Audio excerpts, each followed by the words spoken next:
Just in case Indiana did not properly welcome Maryland to the Big Ten last week, the Buckeyes took care of that at College Park today, 52-24 over the Terps, the first ever Big Ten game for Maryland at home at College Park. And again, the Buckeyes took it away 52-24, a 31-10 game at halftime. And from the opening drive, Ohio State offensively took control of this football game right out of the gate with a 75-yard touchdown drive, then a 73-yard touchdown drive. JT Barrett is a different quarterback today than he was just 3 weeks ago on this day against a decent Maryland defense, missing 3 starters. We'll take that into account. JT Barrett, 18 of 23, 267 yards, 4 touchdowns.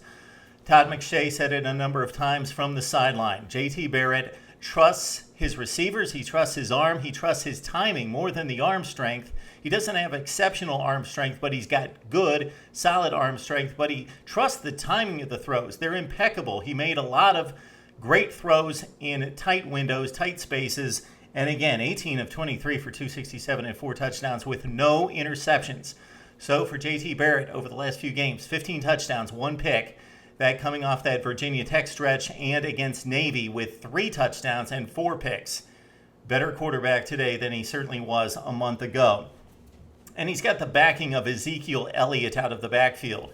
Elliott coming of age. He has distinguished himself among that committee of running backs for Ohio State. On this day for Elliott, 24 carries, a $139. That coming off a big day against Cincinnati for 182 yards at the shoe last week. And again, it was that committee with Curtis Samuel, Dontre Wilson getting some carries, although he's basically become a wide receiver of sorts.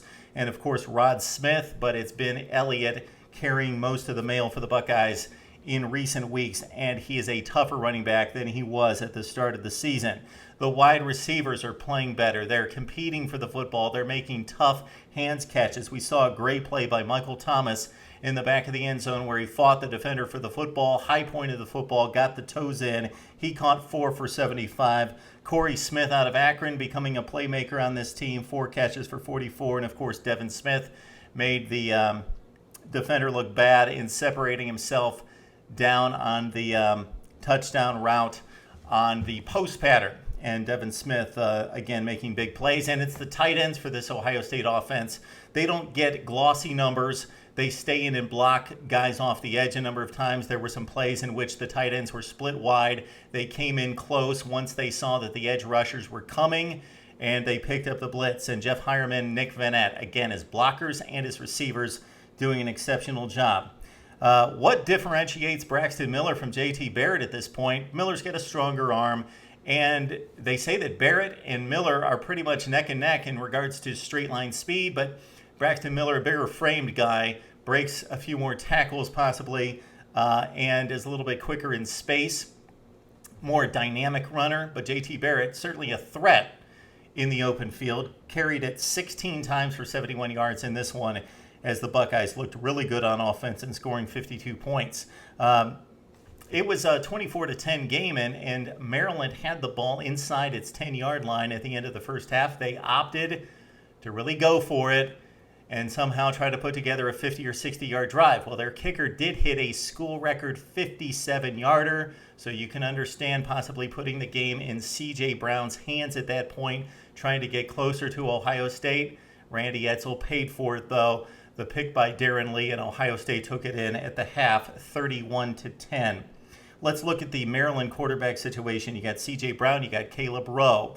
Maryland supporters were mixed on who should start this game because Brown's the better runner, although the Ohio State pass rush did not allow him out of the pocket in this game. He was just buried most of the time in the backfield. Brown hit on 11 of 18. Then Caleb Rowe was the choice of Randy Edsall in the second half, hit on 13 of 22 for a $173. So he hit on some passes downfield against the Ohio State defense, but because of the pass rush and because Ohio State's defensive backs are getting better, it's still the Achilles heel of this team, but we saw them make some plays in the secondary in this game. 3 interceptions on Rowe. The Buckeyes picked off 4 passes total, and 2 of them from 2 of their prized freshmen, Raekwon McMillan, who they stole out of SEC country out of Georgia, and Eli Apple out of New Jersey, 2 of the top defensive back defending prospects in the country. Both freshmen, so high ceilings for them, and they both get interceptions on this day.